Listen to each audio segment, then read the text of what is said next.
If you are someone who lacked energy and vitality in 2024, in today's episode, which is the first of 2025, I'm going to share with you 3 simple steps to make sure that you live with greater health, energy, and vitality in 2025. I've covered a shitload of episodes on pretty much most subjects and things required to get and stay in shape. And there's some heavier lifting episodes than the one I'm going to share today, if you look back on all of my episodes. But today I just wanted to simplify, at the start of the year, 3 things around nutrition, movement, and recovery that, if applied, I guarantee if you implemented, you would live with greater health, energy, and vitality. If you're like me and you've got a big year coming up in business and with family, for example, I've got a little girl on the way, and health, energy, and vitality is important to you, then I encourage you to listen to the very end, because I want to simplify the framework today by explaining why these 3 things are important as concisely as I possibly can. I'm going to go through some questions that I think you should answer in each of these areas. Then I'm going to share with you 3 simple things that I do in each of those areas that allow me to stay in shape every single year, irrelevant of business curveballs and challenges, irrelevant of emotional challenges, irrelevant of things that happen in life that throw me off track. The first one is nutrition. Without question, the biggest challenge that people face when it comes to living with great health, being in shape, living with more energy, and simply feeling better. Nothing is going to influence your energy more than the food you put in your mouth. So this is a separate topic on its own, but the one thing I encourage you to focus on this year, if you're focused on nothing else with your nutrition, is your food quality. What do I mean by food quality? If you can minimize processed food, minimize or virtually reduce refined sugar, and eat high quality protein pretty much every time you put food in your mouth, I guarantee, even if you didn't follow a diet plan, even if you didn't track your calories, I guarantee by default you would manage your calories better, you would perform better in the gym and in business, because food affects mood, it affects focus, it affects performance. And I guarantee you would control your body weight more easily if you focused on real food, as opposed to people who don't give a shit and eat what they want, drink what they want, and then wonder why they lack energy, and wonder why they lose focus, wonder why they don't feel as good as they want to. And this isn't about a 6-pack, but if there's one thing I encourage you to focus on this year, if nothing else, is your food quality. A great quote, I might have said this on previous episodes, or sentence to think of when you're about to eat, or when you're about to decide what to eat, is this: everything I eat is an investment in the energy I wish to live with. Everything I eat is an investment in the energy I wish to live with. And if you are investing in real high quality food, look on that as an investment and an upgrade in the energy you will live with. On the flip side, if you're eating shit, just know that is going to be a cost and have a detrimental effect on your energy, let alone your weight. But I'm going to focus purely on energy, because I know if you're in business like me, energy is super, super valuable when you've got things to do, people to lead, and people who need you at your best. And you'll never do that if you don't optimize food quality. So the questions I would ask, I encourage you to answer, right now are your food and drink choices giving you energy or draining it? How do you feel after you eat the current food you're eating? Does it slow you down, or does it enhance your energy? The next question, what is one habit you could start, stop, or swap to massively improve your health and energy? What do I do? As a general rule, daily, I eat 1 gram of protein per 1 pound of body weight. So that's around 170 grams of protein. I don't get too obsessed with exactly how much per meal. I just make sure, give or take a few grams, I eat around that. By default, that supports my muscle growth, prevents hunger, and helps me feel good. I eat 90% of my food from real food sources. That, for me, irrelevant of how I've managed my food over the years, has been the single most important thing that's helped me look a certain way. The last thing I do, and I encourage the majority of entrepreneurs and business owners, etc., who work long hours, who like to switch off in the evening, to do the same, and that is eat. I eat my biggest meal in the evening. Why? That's when generally I'm tired. I might be a little bit stressed sometimes if I've had a full-on day, or I'm simply feeling good and want to eat more food. I guarantee if you eat a bigger meal in the evening, which allows more buffer by default, of course, if you're eating out with clients, friends, or family, I guarantee if you allowed a little bit more room for more calories in the evening, you would manage your food and by default your weight more effectively across the calendar year. And pro tip, don't end your work day without knowing when am I going to eat the next day, what am I going to eat, and how much am I going to eat. If you want to go a step further, who am I eating with? And if I feel there's temptation to eat shit, or I can't control my food because I can't make it, or I might not be at home, it's going to get you thinking on what are my best options available. You're going to forward think the next day. I'm sure you do this in business. I'm pretty sure you do not end a work day without knowing what are my meetings, what are my tasks, what are the things I need to do. So you are proactive with your choices in your behavior rather than reactive. Do the same with your food. Now, let's move on to movement. Why is that important? If you are not moving enough, and I'll just simplify it down to steps, as in you are literally moving, say, 40 to 60,000 steps maximum per week, you're going to find it very fucking hard to handle a lot of food and stay in shape. We've got stats and data on all the different metrics of what healthy, leaner clients do versus what unhealthy, lazy clients don't do. And it doesn't take a rocket scientist to realize that clients who manage their weight, shape, and health more effectively move more.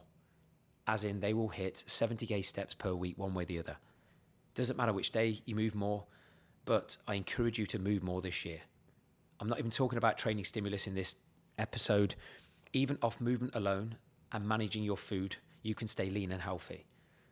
Training stimulus is just the thing that's going to help you look great, be strong, prevent degeneration of joints and all the other stuff that a lack of strength can affect as we age.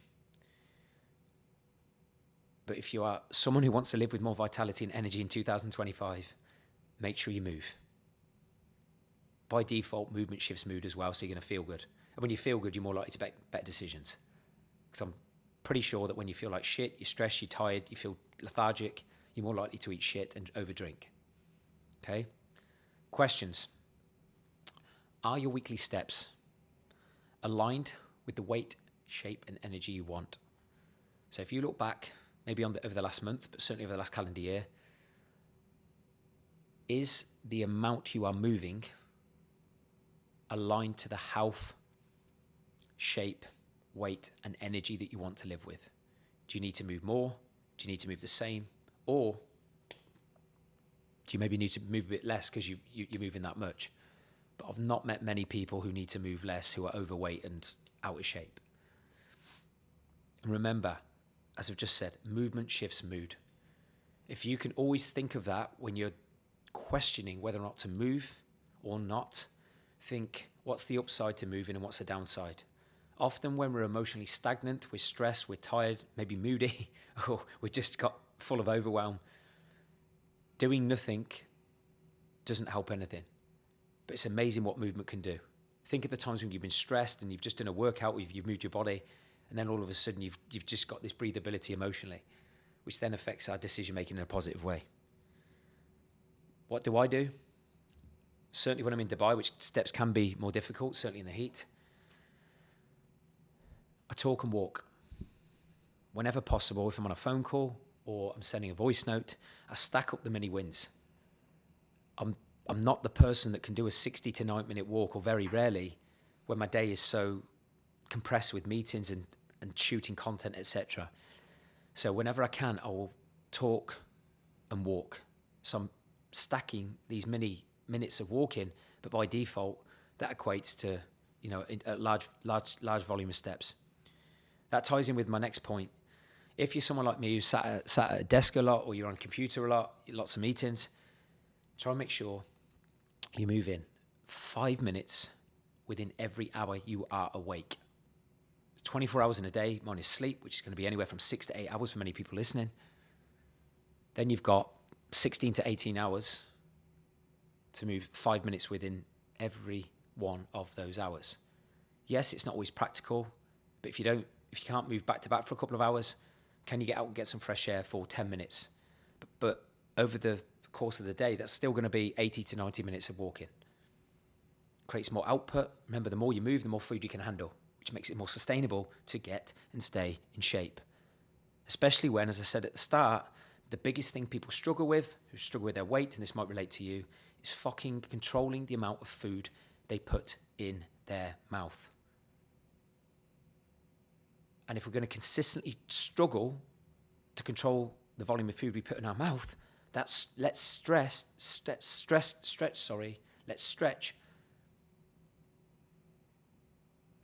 the amount we move so we can handle more food volume.